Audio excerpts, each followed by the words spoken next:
Okay, so we're going to go and get started. I want to thank you everybody for joining us here today. Um, Today, our topic again is going to be how to leverage your customer support teams so that they're making money. And we're going to cover a few things like why you need to double down on outbound right now, three uh, three things that most outbound customer service centers are screwing up, especially in today's environment, and then also why customer service is sometimes a reason for chargebacks and refunds. So before we do that, I'm going to do a quick intro to kind of just give you guys a little bit of background on Emma and myself.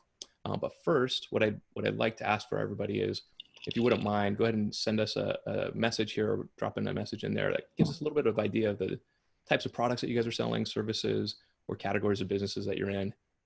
As you do that, it'll just help us to tailor the conversation a little bit more specifically to what you guys are doing to make it as relevant as possible so you get the most out of this time together. So now on to intros. So for myself, my name is Travis Gomez. I'm not a huge fan of public speaking in general, but I really, really do enjoy helping people solve problems. My background is in financial services. I ran a captive finance division for a couple of different manufacturing companies, similar to like Ford Motor Credit is for Ford, but we did it for aircraft manufacturer and a medical laser company. And then in 2001, I joined Cambridge Commerce, where we provide merchant accounts to direct response clients. And so we've worked with clients from TV, infomercials, direct response radio, print, online. And so that's kind of the space that I feel like I really kind of grew up in, the direct response industry itself. And today I feel like there's few people in the direct response space that understands the entire payment processing ecosystem as well as I do as it relates to direct response marketing. And that knowledge has helped me lay out some strategies with different clients to help them scale a number of different campaigns from literally zero starting out to multiple millions of dollars in monthly sales within a short period of time. And in fact, that's kind of where Emma and I connected. Emma was responsible for all the operation stuff that we did with a couple of different clients. And she was just consulted on direct response clients on the back end on operations. And we just kind of found this nice synergy in working together that allowed us to just kind of combine what we're doing on the payment processing strategy side, and then also her experience when it comes to like operations, logistics, direct response. She's got a background in health and nutrition, psychology, and forensic science, and so just kind of bringing all that together. And she was really instrumental in helping a couple of my clients just scale, and so that was a lot of fun to go through that process with her. The reason we started Shockwave, and one of the reasons why we're doing this call today, is we just saw a gap between the creative marketing strategies that a lot of really sharp direct response marketers had, and then when it comes to implementing and executing. And so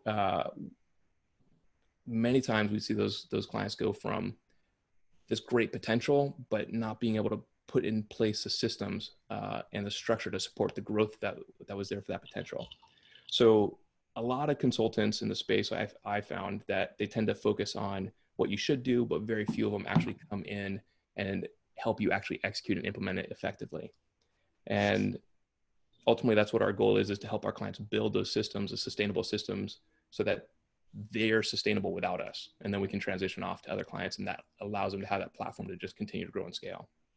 So that's Shockwave. That's myself, and a little bit of background for Emma. Emma, I don't know if you have anything else that you wanted to add. That was perfect. All right, cool. So jumping in, what's coming up? I think right now we're going to talk a little bit about what the environment is today. I think there's a lot of companies that are nervous about a recession that's coming up and maybe spending and marketing right now. So I think we're going to touch a little bit on that also, because that's kind of coloring, I think, the impact of the environment that we're in today. We're all realize that there's some things kind of on the horizon and changing and looming a little bit. And to speak to that, what I'd like to do is kind of just essentially look back on my own time when I remember back in 2007, 2008, we were doing a lot of infomercials, a lot of direct response clients, a lot of marketing. And I know this is substantially different, but at the same time, what I saw in that space, and this is one of the reasons why I'm actually really optimistic about where today is going to, what the potential is for where we're going in the next several years. What I found is a lot of direct response companies actually did really, really well last time around. Why? Because they knew their metrics. They knew if their media was profitable right away. A lot of general brand advertising companies don't know if they're profitable. They're spending the money, they're investing, but they don't know how to drill down to just am I profitable in the marketing we're doing today? And so I think that's a great advantage that a lot of direct response brands and companies and products have in the environment, especially when it comes into a recession time period, if that's where we're going to be. Another thing that I noticed was that a lot of health and beauty companies actually did really well. There's different reasons for that, but I think on one level, there's this great health, beauty, kind of feels like they're treating themselves a little bit, right? They may not go out and spend several $100s on getting their hair done and manicures and all this other stuff, but maybe they'll drop couple $100 on something that they can do in their house, right? Something to make them feel better about themselves, to get fit, to feel healthier, to look better. And so I think that's one of the reasons why health, beauty, personal development, all those types of things do well in a down economy. And so another reason why I really appreciate the direct response stuff that we're in. And I don't know if you have any other thoughts that you want to kind of share about that background before we get into our customer service topics. Nope. No, nothing. Let's just get into what's working. All right. So let's jump in. So I think one of the things that we want to obviously talk about is customer service. I think it's a perfect opportunity right now to be utilizing outbound customer service effectively and efficiently. So we've worked with a number of clients in the space over the last couple of years, and Emma's really done a great job for our clients when it comes to the impact that customer service has, both inbound and outbound. We worked with a number of call centers. We found that there's one in Jamaica, Happy Customers, that we work closely with, and they've got dozens of clients that we've worked with there, hundreds of offers. One's very, very large, multi-story building. So there's lots of space and capacity for them to grow. They've got a great staff, and they really have some meticulous systems, both in hiring, training, onboarding, so that every client can maximize and optimize their customer support team to the fullest. In addition to just customer service and support, one of the majorities of our clients utilize their support for operations specialists also. So our ops agents will maintain and manage areas like fulfillment information, merchant accounts. They're pulling data, putting it together daily so that our chargebacks in line, where our refunds at, is there a problem? Are we seeing a spike? What's going on? Quality assurance for tech, and a lot of other maintenance type of tasks that just eat up a lot of clients' times when it comes to day-to-day operations. And it's a low cost, right? So it makes a lot of sense for a lot of our clients. And then this allows our customer support and operations to not only be really, really cost efficient, but also work in conjunction real time with one another by leveraging the opportunities to save and add value to the client and save revenue. Save expenses on that. So a few examples of this is going to be like things like alerting fulfillment in real time if there's an issue, right? Voids are coming up or refunds are happening. What's happening? What's driving that? And so it's not just a matter of, seeing that they're happening, but then proactive reporting and response so that what's going on, what the status is of your business real time. Also, they're noting other types of fulfillment issues that are coming up, right? Orders on invoices, if there's delays, things that customers are calling in about, and they're seeing those things. They're like your front line, so they know what's going on the customer service side, and then collaborating on strategies when needed regarding fulfillment issues, reviewing high chargebacks, refunds due to outside sources or other types of mitigating, in a way to mitigate those things that are coming up. And then they catch the patterns really, really quickly. I don't know, Emma, do you have like an example when it comes to one of the things that we've seen our customer service reps do when we're working with them on catching patterns, helping identify those issues proactively? Sure. So most recently, we had a client who sources everything from China, and Chinese New Year came up and no one knew that they weren't going to be shipping for, I think it was 10 days. And it was actually our customer service team and our ops team for that account that realized on day 3 that nothing had gone out, because it normally had a 2-day turnaround time. So they were the ones that actually realized it, alerted us to it, and then we were able to set expectations properly for the customers that thought that they were getting things in 5 to 9 days. Yeah. And so while we're managing the accounts on a high level, right, our clients make sure that every team has written standard operating procedures They know exactly things that every action that they should be taking real time. And then our policies on refunds, the steps in the process of that refund, every agent will perform that task the same way every time and follow the same standard operating procedures that we put into place. So, yeah.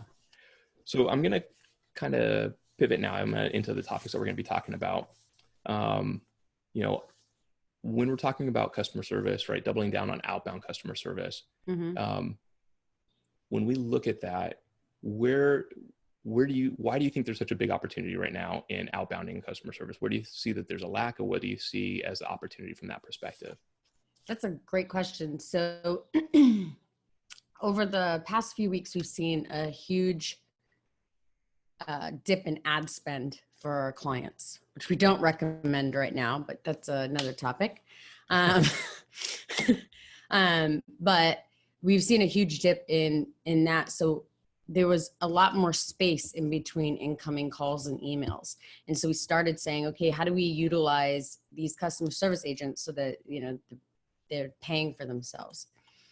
People are home right now, and people are home and they're lonely, and they want to talk about anything that you want to talk about. So whether it be giving them knowledge in product lines that they're already purchasing and alerting them to other products in that line, or discussing products that they've never seen before, because it's you know, several of our clients have several companies and offer several different product lines, from hair and skin to testosterone. You would never think that those two would sell to the same person, but guess what? They do. So just having the girls and guys, I would say girls, but having our customer service agents reaching out to our customers, educating them. And then also there's a huge plethora of leads that most digital marketers are sitting on in their CRM, whether it be Shopify, Limelight, Connective, whatever. They have declines that are sitting there that no one's thinking to touch or go back on 3 months later. They may have the money now. It may be that they put their credit card information in wrong. It may be, our biggest thing that we see is the CVV and the zip code. People aren't putting that in correctly. International, if you have international sales, there's such a postal code and a zip code is very confusing to someone who lives in England. Believe it or not, you'd think it would be so simple. But having the girls walk through, I keep saying that, having the agents walk through the sales process with them and actually placing the order for them, or helping them place the order if they prefer it that way, really is boosting our conversions. And even more than that, our partial carts or abandoned carts, depending on what platform you're on. When we're pulling those, and we're pulling them from a year back, we're seeing a pretty decent conversion rate right now across the board for our customers in all niches. Just because people want to talk to someone, they want some contact. And there's always that piece in the demographic of people who are older and retired. There's always that opportunity there.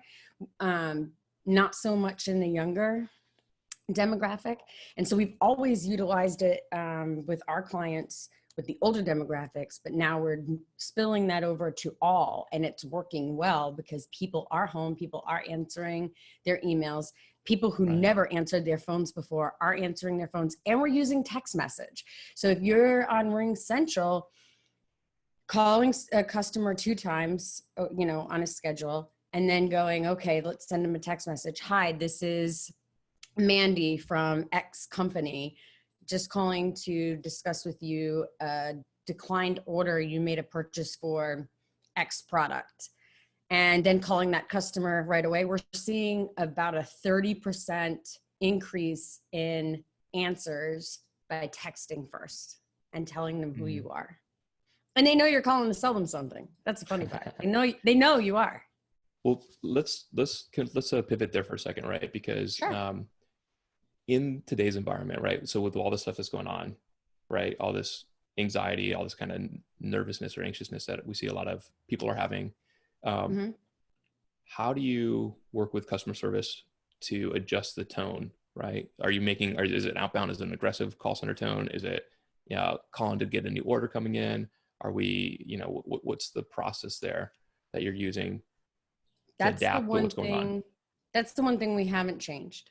Okay. We're soft sell. always soft sell. We are our number one. So one of the things that we do with our customer service agents always is we give them a goal. If they have a goal of the call, the goal is not to sell.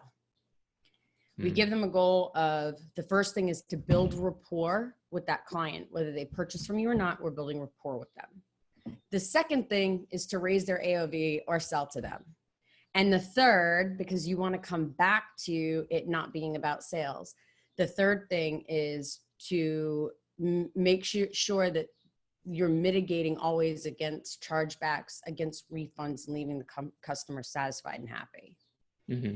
So if we're talking to them like we're buddies, they're way more, likely to purchase from you.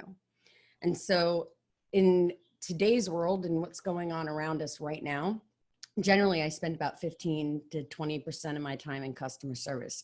Right now, there's so much opportunity for revenue.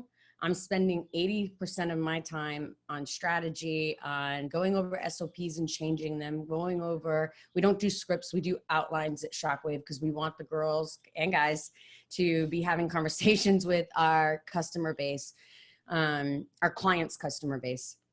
So we're reviewing those outlines and we're really getting the agents to build rapport, to allow people to talk about their anxieties. There's no timer ever on our calls. There's no quotas for our calls.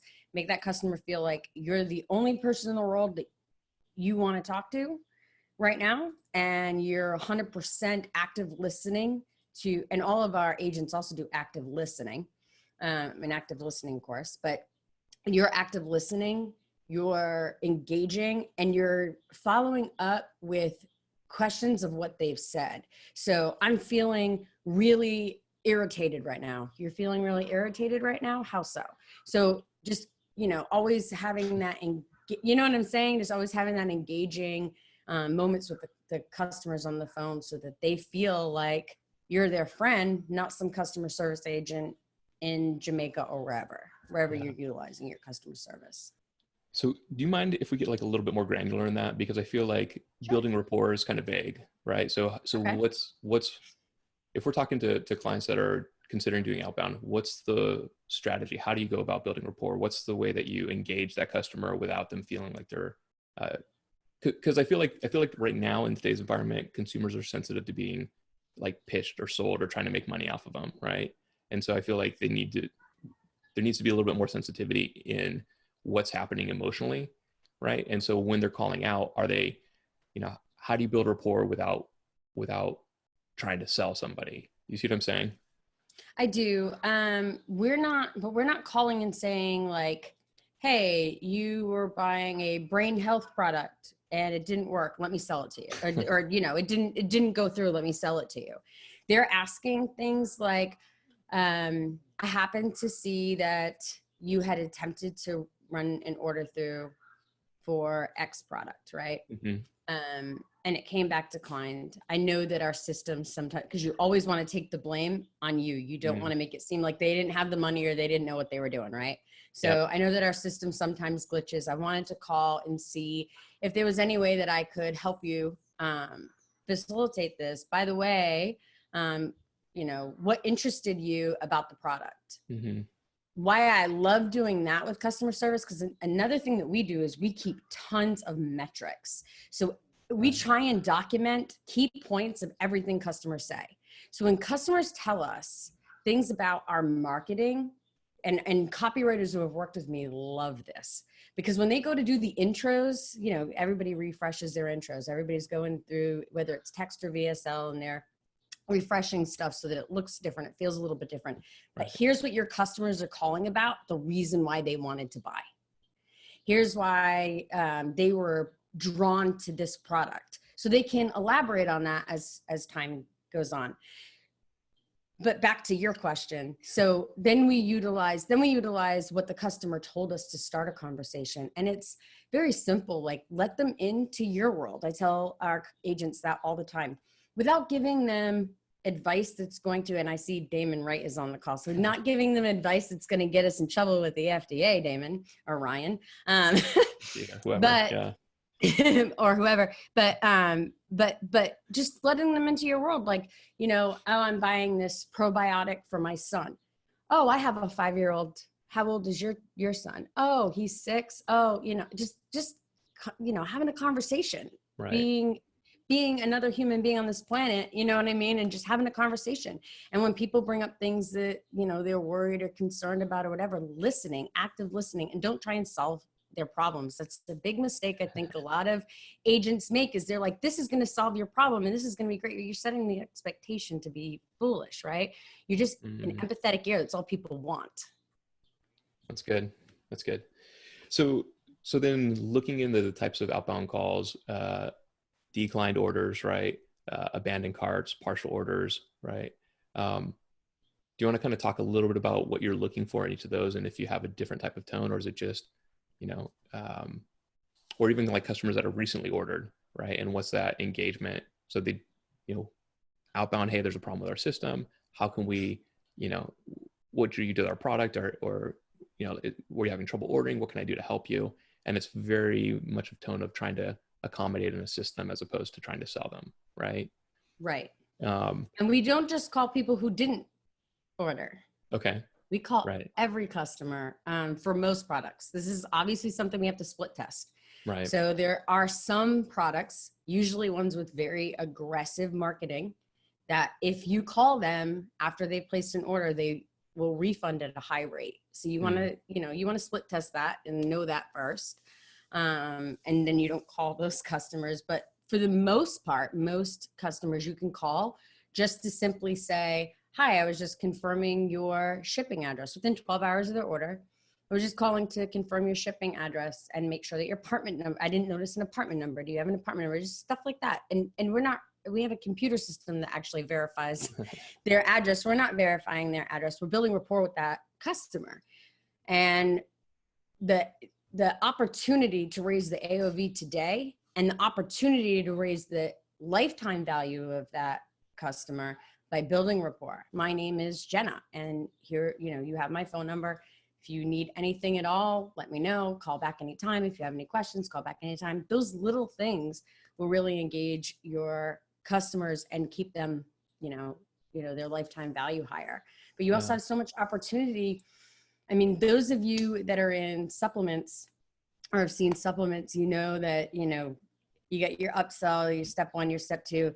When you call a customer and you say, well, I did notice that you declined our VIP pricing for it, let's pretend it's a joint health product and now it's a cream for joint health. I did notice that you declined our VIP pricing for the cream. I can give you an extra 10% off that today. 10% is nothing, right? I can give you an extra 10% off that today. Did you want me to add that for you? If not, no problem. Soft sell, just soft sell. You'd be surprised if 10% of people, take it. I mean, you want higher percentages than that, but if 10% take it, it just made that worth it, because that's a customer service agent that's sitting there anyway.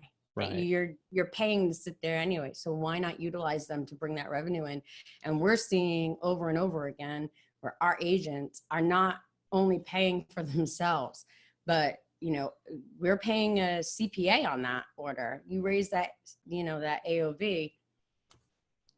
It's a no-brainer, honestly. What we're seeing is a no-brainer. We've gotten very aggressive in our outbound the past 2 weeks, and I am sad that we didn't do this long ago, because we're having whole teams pay for themselves in a week's time for the whole month. Right. One of the things that I remember us talking about previously was on products that don't have continuity or recurring, right? When you're doing like a stock up or a load up, and having a customer service team reach out to the customer, just wanted to confirm your address. Okay, fantastic. And then later they call again, hey, I wanted to make sure you got your product, and for this client, there was a magnet that was an insert in the packaging, remember? I do. And so can you talk a little bit about that strategy and how you engage the customers from that perspective? Kind of, it's a continuing, ongoing rapport building process, right? Right. Sure. So for that client, we would call for shipping address as well. And on that call, if they only purchased one bottle, instead of trying to go step 1 or step 2, we actually tried to sell them the 3-bottle option instead. And we brought up the fact that for one bottle, it was $69. For 3 bottles, it was $49 a bottle. But for one bottle, you had to pay shipping. For 2, you didn't. So they only actually paid like $51 more for 3 bottles. Make sense? Mm-hmm. Most people can't do that math in their head when they're sitting there and they're getting that upsell in front of them because it's not as black and white or painted to them. So customer service would paint that to them in that moment. And then we had, with this in particular client, we just had an issue with another product on chargebacks. So the whole point of the magnets, it was so funny because the whole point of the magnets was make sure customers know that the phone number so they can call and refund rather than charge back. This way we don't have the problem with this product either. We were just looking at ways to mitigate against chargebacks. Well, when we did the shipping call, I'm verifying your shipping address call, one of the things that we did with this strategy is we had the customer service agents saying to the customer, just so you know, when you get your supplements, you get your package in the mail, there'll be a magnet in there with our name and our phone number on there. Go ahead and stick that on your fridge. And if you need a reorder, or if you have any questions, please feel free to reach out to me directly. My name's Mandy, or you can talk to anybody who answers the phone. I'll be happy to help you.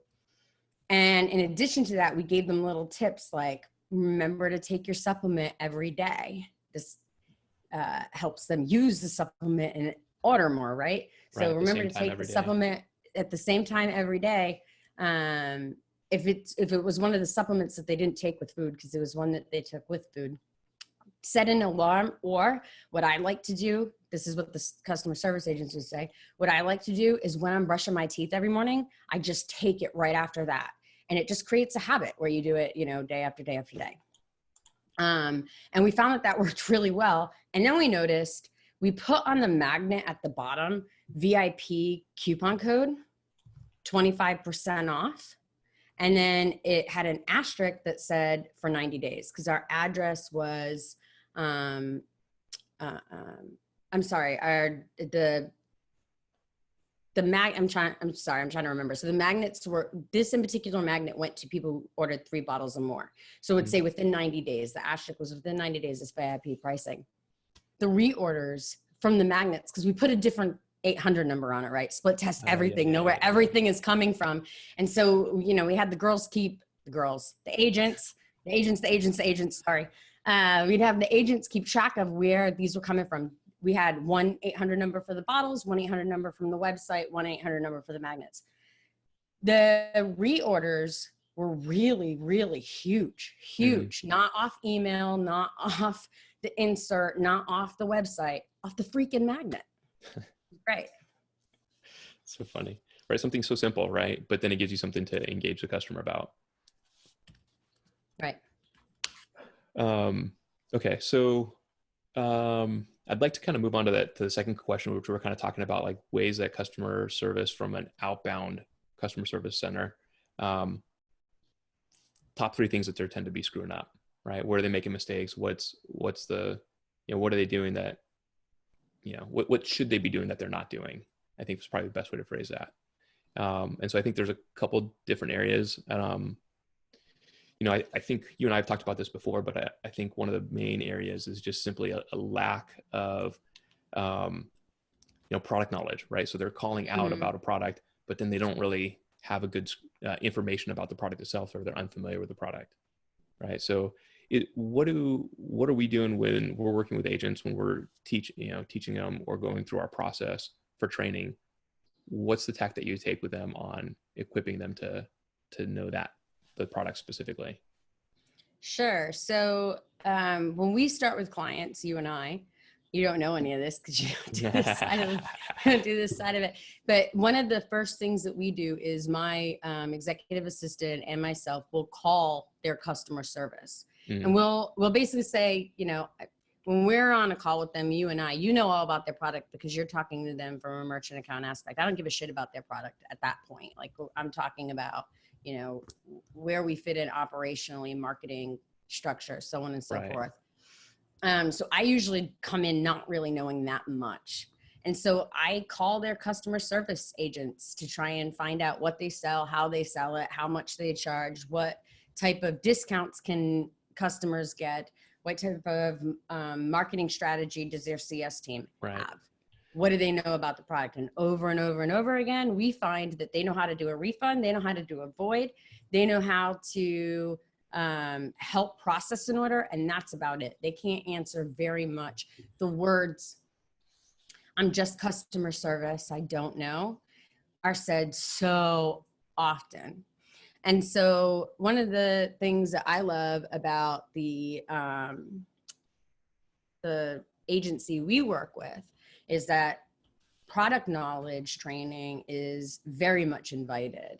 And so when we onboard a new client to a customer service team over there, we literally get them hands-on, whether it's a penis pump, literally hands-on, or we've done this, or Ricardo's on the call, so I know he's laughing hysterically right now, or it's a supplement, or it's a food product. We have one client that does baked goods, keto baked goods, and we're renting an Airbnb out there. I should have been there a couple of weeks ago, but times change a little bit. Times change a little bit.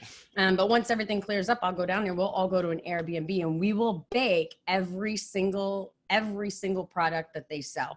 Why doesn't the bread rise? I want our agents to be able to explain to them from experience, from firsthand knowledge, why the bread doesn't rise. This penis pump is pinching me. I want them to be able to know exactly why.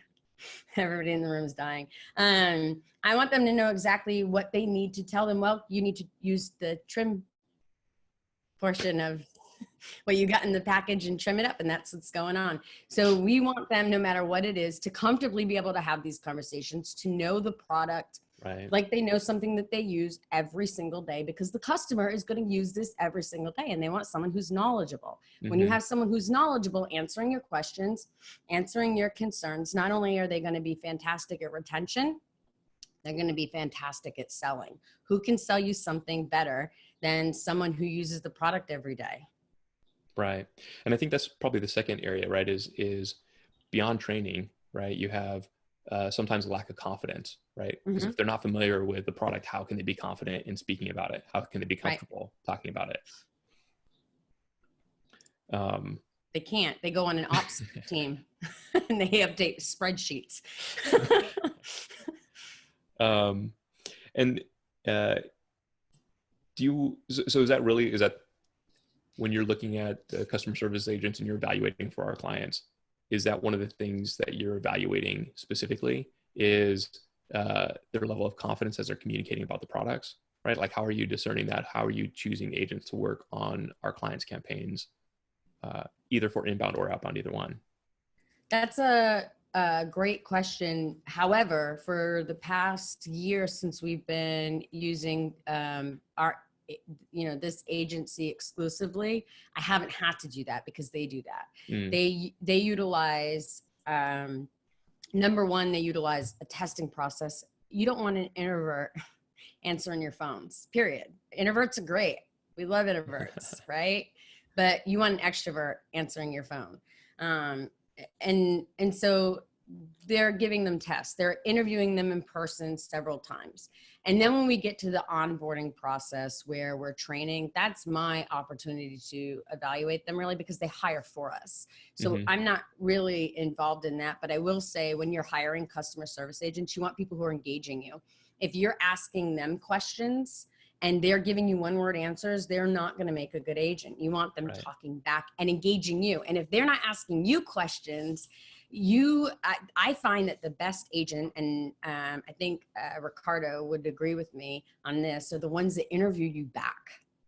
You ask them one question and they answer it and follow your question up with a question, and completely, the ones that mind fuck you during an interview and you end up giving them tons of information and you're just walking away like, okay, those are the people I hire for sure.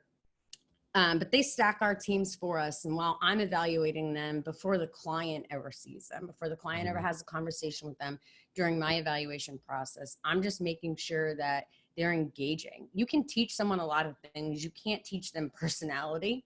Right. Right. and engagement, those, and problem solving. Do they solve problems? You know, my key trick, like I love to pretend like I've lost my keys when I'm evaluating someone. Because if they help me look for my keys, I Right off know their that ass. they're going to jump in. Seriously, if Yeah. you start looking for your keys everywhere and you look at someone and give them permission, hey, do you see my keys over there? If they don't start looking, never hire them, no matter what position it is. They're not a problem solver. They're not going to jump in and help you. They're lazy. They're going to do the bare minimum to get their paycheck. That's it. It's a great Super little great tool. tip. That's a great tip for evaluating Really. anybody. Yeah. Yeah. Um, and then I think you touched on this briefly at the towards the beginning of our conversation today, about not having a goal in mind, right? So because if somebody's on an outbound team and they're reaching out and they're just trying to make a sale, if that's their goal, right? So so talk to me, what type of goals do you set for our outbound agents when we're working with them? What's the goal? Is the goal just to sell a product, or do you No, have like a never, higher goal? never, How do you set that up? never. We have sales teams. We do have sales teams that do nothing but sales. Those are Hmm. not customer service agents. Those are people who are aggressively trying to sell. That's great. That's all good and fine. I'm talking about completely separate from that. I'm Okay. talking about our customer service agents that are trained to do outbound calls to capture sales that were lost, whether it's a, a partial order or a decline, and customer service agents who are trained to increase that AOV, whether the customer is calling in or we're calling them. Hmm. And so their goal is always, always build rapport, make the customer happy, always. And so if we can teach and train them to worry about, is the customer going to be happy when I'm trying to think of how to put this in words. We should have practiced this. Um, um, is the customer going to be happy about what you did? What the outcome of the call? If the outcome of the call is a whole bunch of extra shit, great. That's awesome. But are they going to be happy about it? Because if they're not, don't do it. Right. Just don't Right. do it. So we want them to feel like they've gotten value. You know that our products are good, right? You know that our products are great. But if it's not going to bring that customer value, which not every product you sell is going to bring every customer value, there's no way that I want you selling them that, because if you sell them two more things, the core product that they purchase, they're not going to be happy with either. If they feel like they've been Screwed. bombarded and sold, Yeah. right? You took every dime you could out of me. You just sucked me, dry for whatever I would give you. They're not feeling like you've added value. Now, Right. if you are, giving them value because, hey, I noticed you ordered this joint health product. I really think this cream is a fantastic addition to it. And by the Hmm. way, we also have this nighttime formula with collagen that will, really work wonders for you. Great. But if you're selling them stuff that, you're just selling it to sell, and you're just pushing and pushing on someone who you're taking advantage of, that's just, that's not what we're trying to do here. That's Right. completely different. So we train them like, if this was your grandmother, and your grandmother had joint health issues, and these three products would work for her, you're telling your grandma about it. Hmm. That's how you act. These are your friends and your family members, and you know about this product that works really well. We all have that product that we use that works really well, and we share that with our friends because they work really well. That's what these Right. agents are doing. Right. Well, I think that kind of feeds into this third topic of you know, what are the things that your customer support or outbound, either one, are the reason for your chargebacks, right? Or chargebacks and refunds. Mm-hmm. I always have the saying from a payment processing perspective. I always look at it as, um, there's different types of chargebacks. There's like real fraud, right, where you Mm-hmm. have somebody stealing a credit card and then trying to jam it into as many online sales as they can, right? Or they're you know downloading databases of stolen credit card data or whatever, like real fraud like that, right?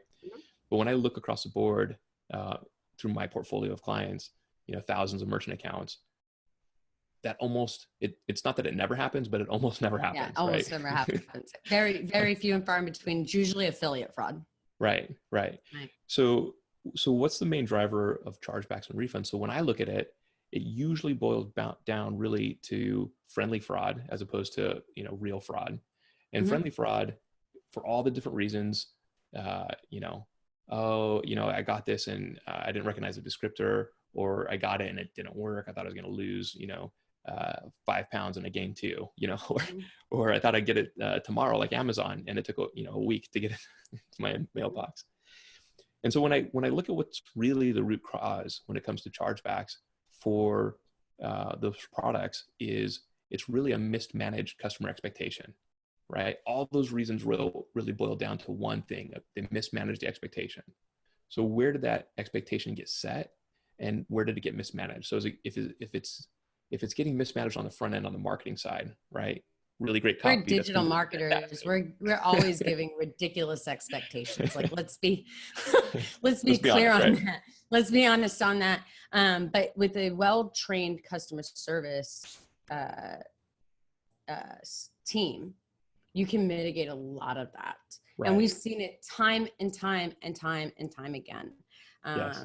I recall for one of our customers, there was a Bank of America employee who laughed at us and said there was no way we could get his chargebacks down in 30 days. And then called us a month later and said, "How did you do that? We're going to send you some." Can I introduce you to some other clients? Yeah. Yeah. Can you come help out a few other clients? And it really boils down to good customer service, but also good training and good product knowledge. And so customer service is only going to be as good as you train them with their product knowledge. So let's go back to the chargebacks for a minute, and then we'll go into refunds. But for the chargebacks, number one, making sure the customer knows how to reach out to customer service. So billing descriptors are one thing. Once you have a billing descriptor, and I know you can't go backwards on that. It's very difficult to go backwards on that. You may not be able to fix that. Getting your billing descriptors right, for those of you who might be coming out with a product in the future, getting those billing descriptors right will save you a ton of money on the back end. But here's what saddens me is a lot of marketers don't even realize how much money they're throwing away on chargebacks. Yes. Those $50 fees plus the money they lose, even if they get it back in the end, they've still lost a ton of money, not only fighting it, but also, in fees, because you never get the fees back. Even if you get the dollar amount back, you never get the fees back. And then a lot of times the customers go back and say arbitration. So then you lose the fee a second time on a $70 product. You spent $100 on chargebacks. So knowing that all of that money sitting on that table is just being thrown away, and how to fix it is step one, because your customer service team can pay for itself with that alone if you have a chargeback issue. Right. Having your customers know how to reach out to customer service, like I said before, is very key. If it's a physical product, having them be able to, inserts, magnets. And magnets were like 11 cents, I think, or something like that a piece. It wasn't very expensive at all.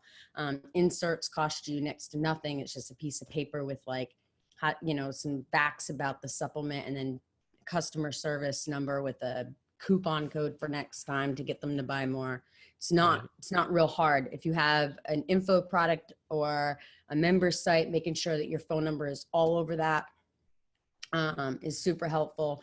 But then your customer service, knowing how to do retention, right? Mm-hmm. So now this goes into refunds. They can save you a ton of money on retention. But if their goal is to retain again, you may end up with people so aggressive. Okay, I'm not going to fight with you on the phone. I'm going to hang up and call my bank. Right. So you have to teach them that line as well. So knowing, okay, when to go ahead and say, all right, I understand that you weren't happy. I've offered you, free other products, free info products. I've offered you partial refund. You're not buying into any of it. You're not happy. Clearly, let me go ahead and give you a full refund. Having them know that line, which also is part of active listening, because a lot of them are just, if you call your customer, by the way, call your customer service. If you have customer service, call your customer service multiple times a week. Have your wife call, have your husband call, have your kids call, have your friends call. Block number. Seriously, seriously, call. Know who's good, know who's not good, and get rid of who's not good. It's not, that's the front face of your company. That's who is talking. It's the crux of our business, not merchant accounts, not operations, as much as me and Travis want to believe that. This is the crux of your business. Customer service can sell, they can break you, they can make you. It's very, very true. It's part of your branding. So making sure that Yep. I was going to just jump in because it is that, right? It's not just that, right? So this is all part of my idea of setting and managing expectations, right? Because anywhere you have a break in the chain of expectation with your customer, that it's going to lead to discontent or frustration, and that's ultimately going to be the cause of a chargeback. So what I love about having good customer service, inbound or outbound, and with ears to the ground to listening to what those problems are, active listening and problem solving mentality, like we're talking about, those are people who are going to identify where's there a disconnect, right? What's the expectation that people are having when they're watching the marketing material, right? And then there's a disconnect in what they receive. Either it's the product or the presentation, or, maybe they thought, gosh, I just paid $50 for this, and now that I have it in my hands, I wouldn't pay more than 25. Right? There's this value expectation that's different. So if you don't have your customer service team, if they're just saying, ticking a box and saying unsatisfied with the product, right? Or product's unsatisfactory, it doesn't tell you anything. Nope. Right? So really understanding what it is, where's there a disconnect? Because every time you're talking to your customer or your prospective customer, it's an opportunity to either set or reset an expectation. And that's where I think the value of good customer service, working together with good marketing, working together with good fulfillment and email and follow up and all that entire life cycle of that interaction with your customer, when you're looking at it more holistically, that is where you really have an opportunity to really cut or minimize the amount of frustration or dispute with your customers, which ultimately is going to reduce chargebacks and refunds both. And also giving them the ability to fix the problem. Yeah. So you'll never hear one of our customers, or you'll only ever hear it once, say, any one of our agents say, hold on a second, let me check and see what I can do here. You'll never hear that. They have the ability to do it themselves. So if a customer called and we had this conversation and, hey, I paid $50 for this, and this really only seems like it's worth 25 to me, never are they going to refund that. They're going to talk to them about it. They're going to have enough product knowledge that they can rebut that in a soft way, not too aggressively. And then they can say, okay, Travis, I understand what you're saying. I know that you want a refund because you paid $50 for it. You just told me it's worth 25. Why don't we meet in the middle here? I'll go ahead and give you a $25 refund. You can keep the product, and then you're happy with it because it's the expectation that you had when you saw it was, hey, right, I should have only paid $25 for it. Thank you for that information. I already know how I'm going to not give you a full refund. Do you know what I'm saying? Like giving the agents the power to do that and monitoring them to make sure that they're utilizing it correctly. Right. Because again, it's up to you to manage. Or your customer service manager, right? So if you have a customer service manager, it's their job, not necessarily you, but you get what I'm saying. Yeah. But I agree with you fully, because a VSL, I think I can fly after the average VSL that I've watched. I see Malai's on the call. Like, I'll watch Stefan's and I'll be like, dude, I can definitely jump off the balcony right now because I know how to fly with his supplements. But, so there are going to be heightened expectations, and having a good customer service team that can come in and can, I don't want to say mitigate against the marketing, right? But that can make the customer happy with what they have, because sometimes it's, oh, okay, I understand what you're saying completely. We have this other product. Let me go ahead and send that to you, the two of those together. You know what I'm saying? Like, it's very, very easy to make people, you'd be surprised, very easy to make people happy. And to go back to what you were saying, we take metrics on, I want to know everything. Yeah. Even if they didn't refund, I want to know why they were going to refund.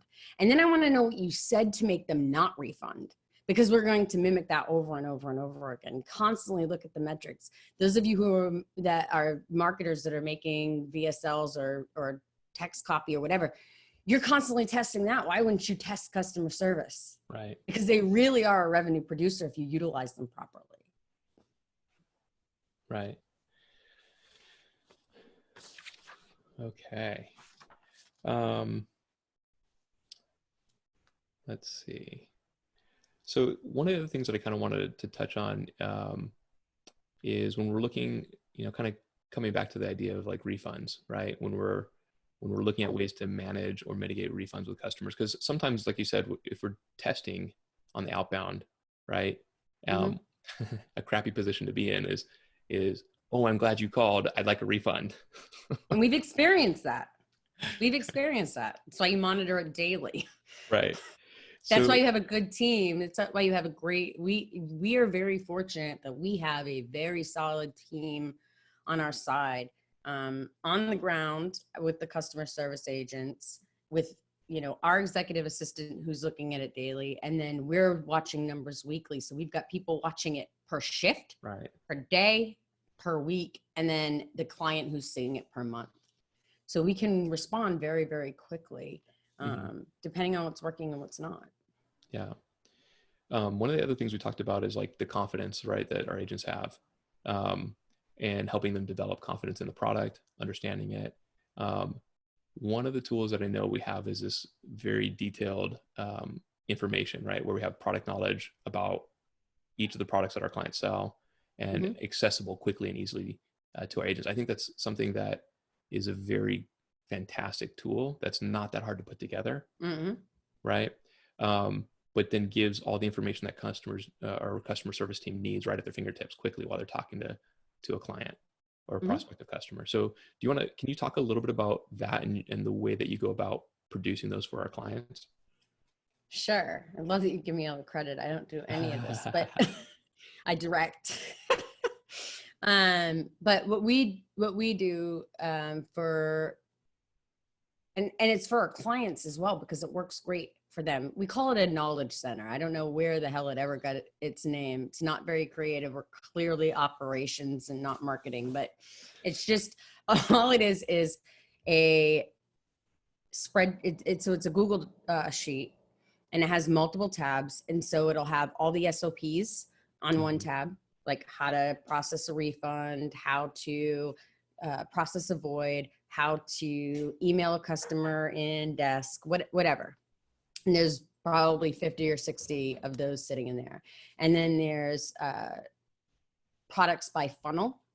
So we'll actually have a picture of the product, a link to the marketing side, a link to the thank you page. A link to the checkout page, a link to the thank you page. So wherever the customer is and is stuck, the agent can pull it up immediately. And whether you have one product or 120 products, you want that agent to be able to see it in real time, because if someone's calling you, they're probably irritated. Right. Nobody makes a phone call. I mean, maybe right now people are making phone calls for no reason, but generally nobody makes a phone call for no reason. So if our agents are putting them on hold and they're already frustrated, who here has made a phone call and got put on hold? Or when you call, see, I'm already getting irritated just thinking about it. When you call Delta to cancel your flight that obviously you need a refund on, and you have to click 900 numbers to get to the person that you wanted to talk to, and it's 15 minutes later, you're already pissed off because you have to click a bunch of numbers. So you want someone answering the phone in real time by the third ring. We say the second ring, but by the third ring. And you want someone who can answer their questions quickly and adequately, and not putting them on hold for 3 to 7 minutes, 3 times during a call, because they have no idea where to find the information. It's all right there. So we have SOPs, we have all the products, pictures of the products, everything about the products that can be found in 2 seconds. We have a tab that we call scripts, but it's actually not scripts. All it is an outline. So if someone's calling because they want to refund a specific product, you have an outline of what you go through on that call, for retention purposes, not pissing the customer off. And any other related with that client for that team, any other related information, including how to document the metrics. So the metrics could be from what the customer said about the marketing, to why the customer tried to refund, to what you said or what you did. We're just documenting everything in a million different ways in one place, one spot, so that we can find it easily and quickly. Make sense? I don't know if I Absolutely. explained that well. Knowledge centers are hard to explain until you see it, but it's a plethora of information that you can pull up in 4 seconds, and Command F is the best thing in the whole world. Yeah, one of the other things that I know we've run into with clients in the past is like you'll have like fulfillment screw up, right? Where you have like an operational, like something just happens. And I'm curious, like, you know, if there's a particular story that you're thinking of, like as we're one of the biggest screw ups that came up, and how we were able to identify that quickly and to resolve it so it didn't end up in a giant chargeback nightmare. Okay, sure. So you want me to just tell the story of what happened? I would love that, actually. Yeah, I love stories. Okay. Story time, everybody, All right. listen up. You know this story. So for one of our clients, so our operations team, Travis had touched earlier on, we have a customer service team and we have an operations team. And the operations team does things like update spreadsheets that Travis and I can see in real time on our chargeback percentages or our refund percentages. They also handle fulfillment. When customer service gets a void or a refund, having a direct line to the fulfillment center right in real time. Hey, we just canceled this order. Please do not send it out, because your CRM does not do that. And just, it's a small savings, but it's a huge savings, right? So one of the things that we have our ops teams do for the clients that utilize them is they keep track of the inventory in a spreadsheet. So what they do is they'll pull it off Shopify or off Limelight, whatever. And this is how many sales we had today. This is how many bottles we had in fulfillment. And then the fulfillment company, we also require them to report back to us, right, what we have at the end of every day. So at end of day, this is how many bottles or this is how many packages you have in house. And that ops person looks at those two numbers. Well, our ops person called us one day at like 6:30 at night and said, hey, so I just happened to notice yesterday's sales were 294 bottles for X product. I'm not seeing that 294 bottles missing from their spreadsheet that they're reporting that they have in-house. However, I'm seeing 294 extra bottles from upsell 1 missing. Does that make sense? So basically, they accidentally sent upsell 1 out as the core product, 294 bottles. So we knew this the day it happened. So instead of a plethora of customers in the next 5 to 9 days calling and saying, this isn't what I ordered, you sent me the wrong thing, blah, blah, There's blah. 1,000+ bottles that have gone out, right? Right. It was very quickly and easily dealt with. We thought it was going to be a chargeback nightmare. We thought it was going to be a refund nightmare. But the products actually complemented each other, fortunately. So customer service, this happened on a Friday. We normally ran a 2-person team out of, so we had 12 agents on that account. We normally run 2 people on Saturday, 2 people on Sunday at a time. Everyone came in that weekend. And we relentlessly called those customers until we got a hold of them. We let them know, hey, you're about to get the wrong product. Guess what? Our fulfillment company is going to go ahead and pay for that. Please keep that as a token of our apology. And the new product will be sent out to you on Monday, shipped to you expedited, also on our fulfillment company. So sorry about that. It actually led to no chargebacks and no refunds. Right. It could have been a disaster if, and what a thing to notice was the bottle count was off. What a thing to notice it so quickly. So that was a life-saving, Mid-saving, mid-saving, which is life-saving, man. You can't process money, you die. So. Yeah. Are there any other topics that we didn't cover that you wanted to make sure that we touched on this? I feel like we kind of covered the core things and a little bit more. You did a really good job, actually, Travis. You did well. I think that it would be a great time to open this up to everyone else if they have questions on how to implement. I think we've kind of gone over how we've implemented it. but I think allowing people to ask questions on implementation, because that's our thing, right? We wanted to do this so that people could actually walk away with actionable steps Yes. that they could take. We're talking about how we're doing things, but maybe for your business is a little bit different, or maybe there's some nuances. We're happy to help figure that out if you have questions now. Yeah. And so you're welcome to just kind of type those questions in if you want, or I'm not sure if there's another way to do that, honestly.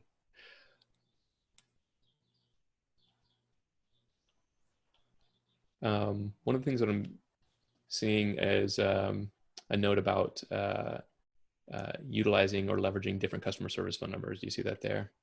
I can't see the questions. I can only see from you, which was distracting, by the way. All right. Well, perfect.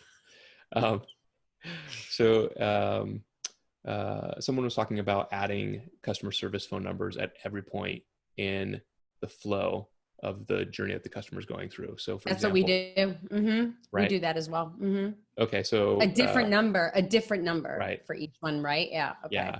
So you can identify at what point that they're having a question or problem pop up. When did we lose them that they thought they needed to call? Yeah. Right. Yep. Right.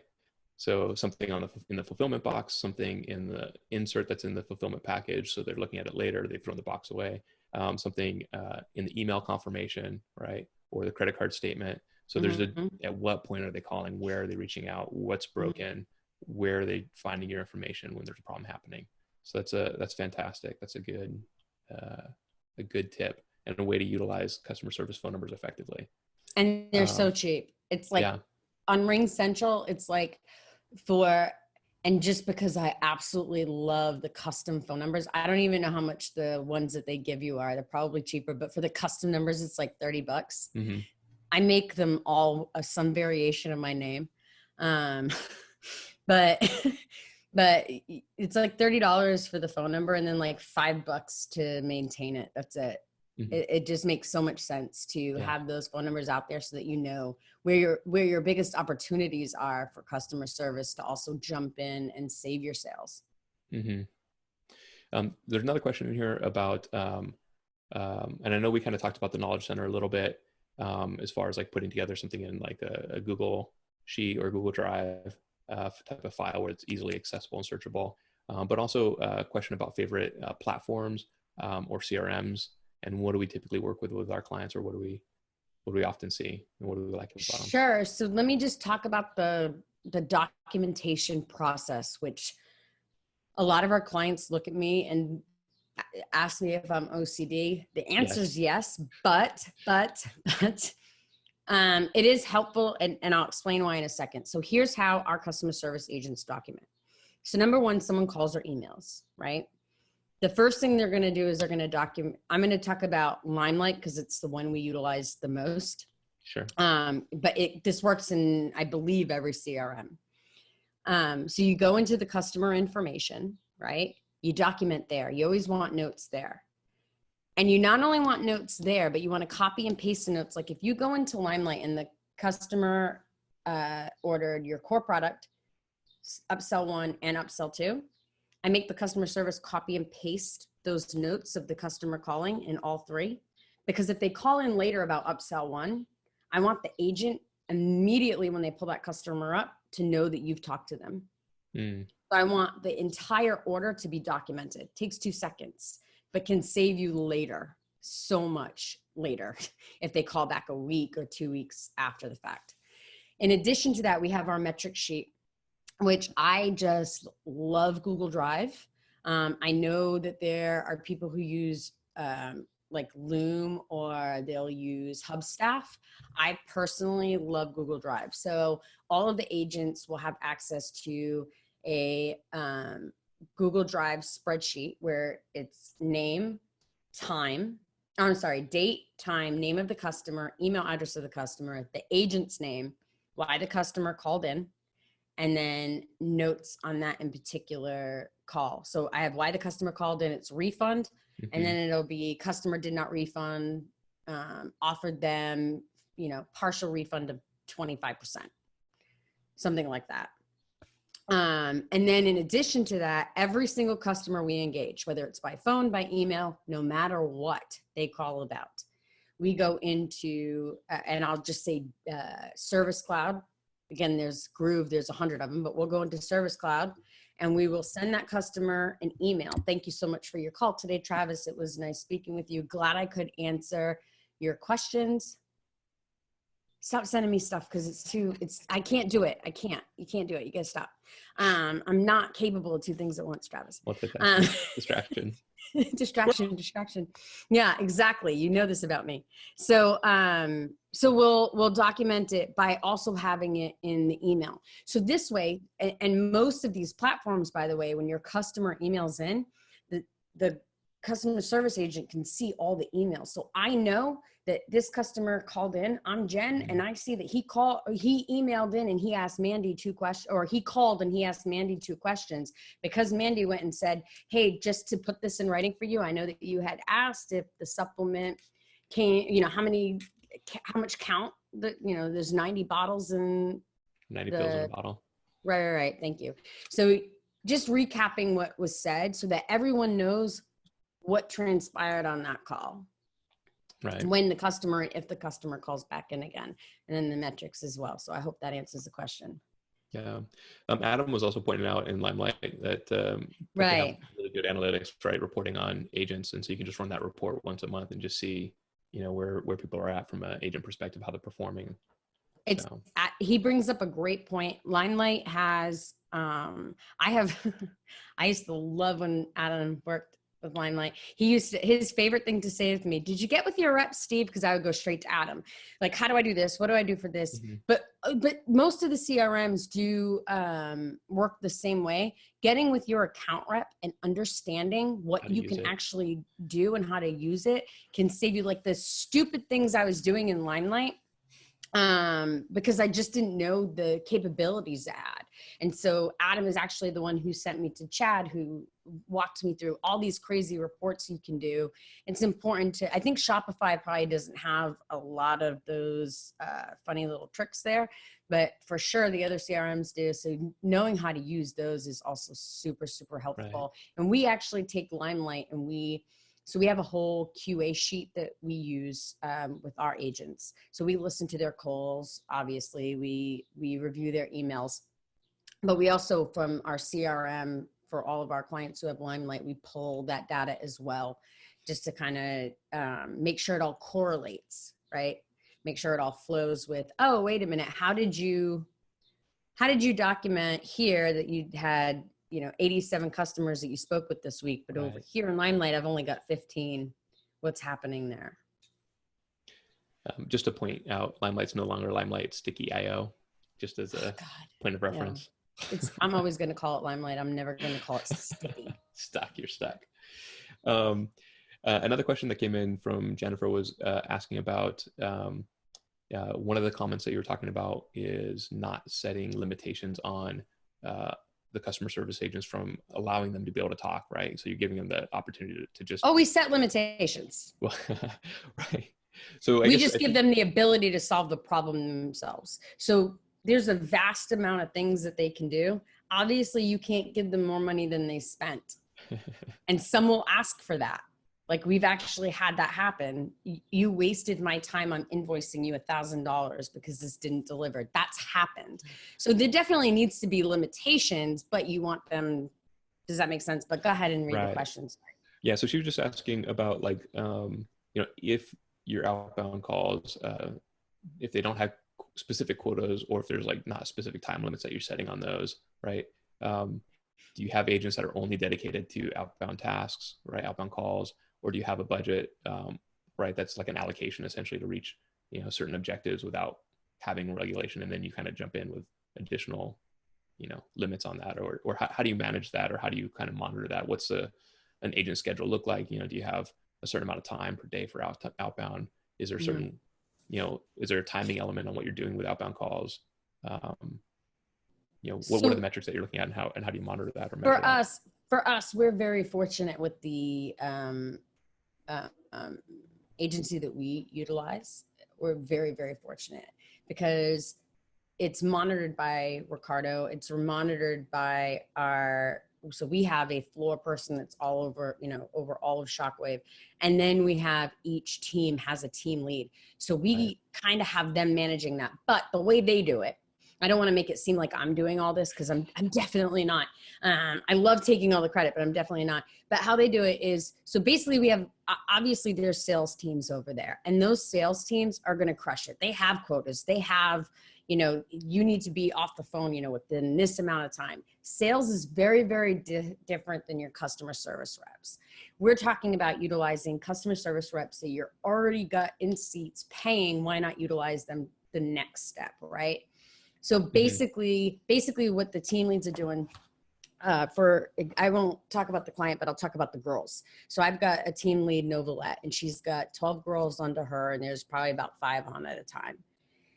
If 2 are taking calls and there's not much more going on than that, and one's doing emails, hey, you 2, we're able to handle the calls, make some outbound calls, and she's sitting right there, right? So they're making the outbound calls. And if the calls start to come in where she needs to pull one of them from doing that, or they slow down where she can put another girl on, she's monitoring that based upon what's happening. So basically what we do is, whether you have Air Call or you have Ring Central, I'm a bigger fan of Ring Central, but they all work the same, is I have 3 people on, I want 3 people on the phones, period, right? So I mean, obviously you can't have, if you have 3 people working 8 hours, 3 people are not going to be on the phone for 8 hours. It's silly, but they should be on for 5.5 of that 8 hours and 59 minutes. This is why you don't run customer service, but, we want to see, 5.5 hours or so for each one of those girls or agents on at a time. We want to see about 5.5 hours of time utilized. So your team, if you train them right and you choose them right, can self-manage a lot of this. And then you do quality assurance on the back end. And if they're not, you replace them, because there's a lot of people right now that need jobs. A whole lot of people right now that need jobs. So there's no reason to tolerate anything other than excellence. Even when we're not in a crisis, we don't tolerate anything other than excellence. And I think that that's kind of something is Travis and I have been talking to clients over the past year, is people won't stay. People won't do it. People, fuck that. I'm paying them. They will do it, or I won't pay them. They won't have a job anymore. That's the consequence of not doing your job. You don't have one anymore. And I think that's where we really struck gold with the team out in Jamaica, is because they really care. Like they really care. I get these phone calls. I got one girl, Perry, love her. God love this girl. She'll call me and she'll be like, this just isn't working. And she'll just go on this rampage. And I'm like, what are you talking about? Well, you guys sent out an email and 16 people called, and it's because you said this in the email. And it's like, okay, we won't send out that email anymore. She's pissed off at me that we sent out an email that made customers angry. And she's so like, why are you pissing my customers off, Emma? Like, it's the client. And you want people who care that much. Like, you want people that care that much. You want agents who want to come to work every day, whether they work from home or not, and they love their job and they believe in the product and love the product. I love Novalette. She said this to me just a couple of weeks ago. We were talking about one of the products, and she was like, the best part about my job is how many people have called in and told me that it changed their lives, and I love being part of that. It's a dick pill, but okay. Okay. So that's, if you were demanding excellence and you set that bar there, they'll either follow suit or you replace them. And that's just, that was a very long-winded answer, but so there it is. One of the things that I think kind of goes hand in hand with that is is again, we're talking about confidence in the product, right? And the ability to have confidence. And so how do you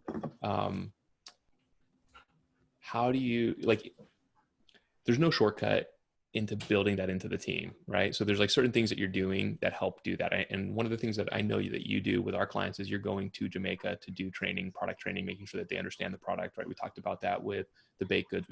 And we've done that with all of our clients. So I think that's something I guess I'm pointing that out to people. Like, you have to make sure that you are the one They're passing. they're only as good as what you give them. Right. You can't expect someone to understand the product. And we didn't even talk about like FDA or FTC training when it comes to customer service, because that's my jam. I love that. But and I'm not just saying that because the lawyer's on the call. It really is. I really do love that. Travis can tell you, I'd sit in the bathtub on Friday night.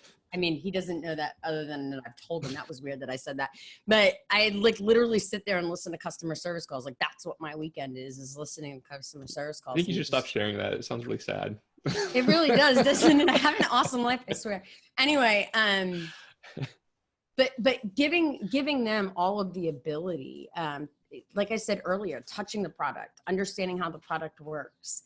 If it's something like, obviously you wouldn't give an ED product to a bunch of females, but if you're doing baked goods, like all of the girls have, the ability to take that stuff home. When I come, not only are we going to bake it together, but they have stuff they're going to take home, and we're going to continue to send them for customers that we have with physical products, bracelets, whatever.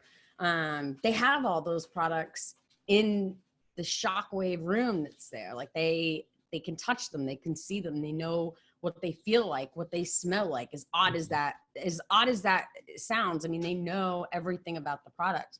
And that's the only way to make this truly work, and giving them hands-on training. So I do go to Jamaica. I'm pretty sure every time I go, they all cringe. But we work really hard for a lot of hours in that training room, and I pretend to be the customer, and I'm going over and over and over with them, which builds that confidence that you were talking about.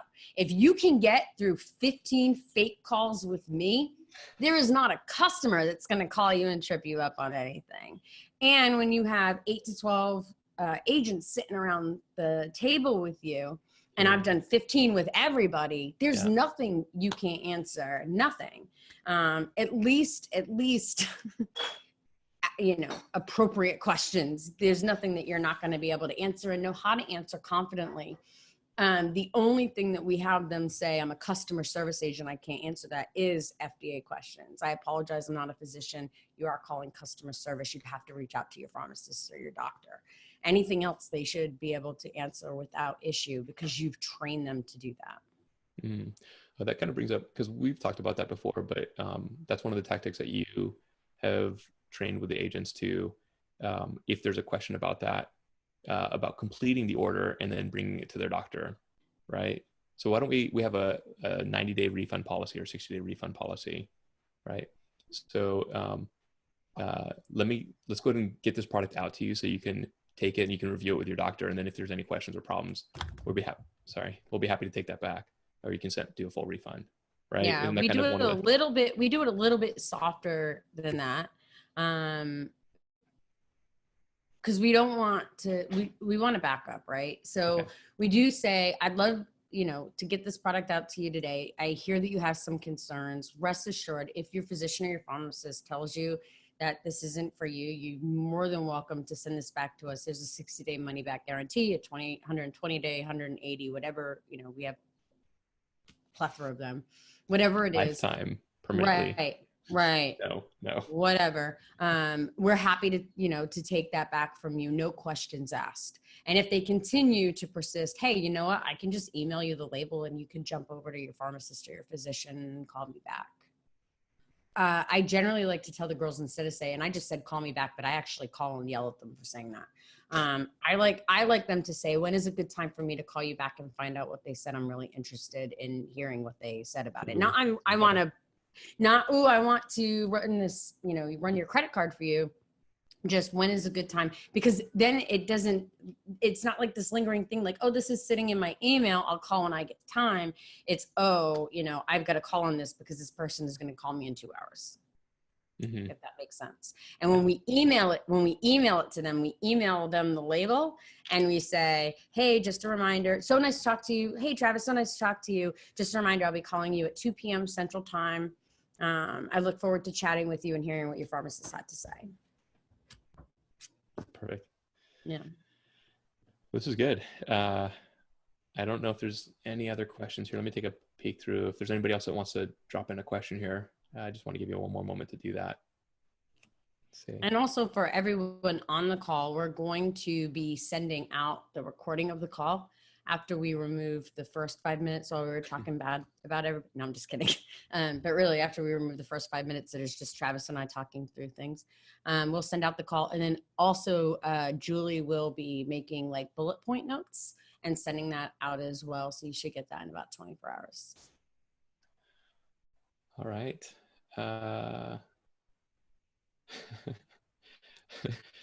So there's a question here about, do we have agents test the pumps that our clients have? So here's what we did. And Ricardo's on the call. He can verify this. We had a big fish tank. It's a water-based penis pump. We had did Adam ask that question? I bet it was Adam. No, it wasn't Adam. Okay. So sorry, Adam. I'm trying to throw you under the bus, Adam. Sorry, man. So huge fish tank filled with water. And then we had, because this in particular client actually does tons of videos. So there's this like model from the waist down with a flaccid penis, I think is how you're supposed to say it. And the girls each walked up to and this actually was all girls on this customer service team. So they put the penis pump on the fake like penis. My husband's looking at me going like, how the hell did you get here? But they put it on and then they pump it so that they know what it feels like and what it looks like, how to get it in correctly, how the water should flow out correctly. And they did this with the client 5 times each so that when people called and were having issues, and by the way, any girl that giggled was replaced. Mm-hmm. Anyone who couldn't handle the, you don't want someone laughing at you when you call and saying it's pinching your balls. Like you want someone who can have the conversation with you. I would totally be. I know you can't. I understand you can't. But we had them understand exactly how to use it correctly so that they knew, and they knew how much water should be shooting out. They knew how much water should be filled inside. Like they understood exactly how it should work. And they have these conversations every single day. Mm-hmm. So fantastic. Good questions. Good. Well, on that note, yeah, that's let's not take any more questions. Because you could have just not read that one, Travis. No, it's better. It was more fun. Well, we just wanted to thank everybody for joining us on this. It was fun to kind of run through this. If you have any more questions, feel free to email us. Emma, we're going to make sure that we have our contact information at the bottom of the notes that Julie's going to fire out. And so feel free to reach out to us. If there's anything we can do to help you, if you have questions, anything at all, please reach out anytime. Yeah. Don't be afraid to say, hey, I tried implementing this and I missed a step. What's going on here? We're happy to, it might take us a little bit to get to it, but we will definitely get to it for sure. Yeah, that's going to go to Emma, by the way. They all know, Travis. They all know. But merchant processing questions, I can definitely help you there. Yeah, so, for all sure. right. Well, thank you guys again. And with that, I think we're going to wind up for today. And please feel free to join us the next time we do this. Thank you so much, everyone. Yeah, appreciate it.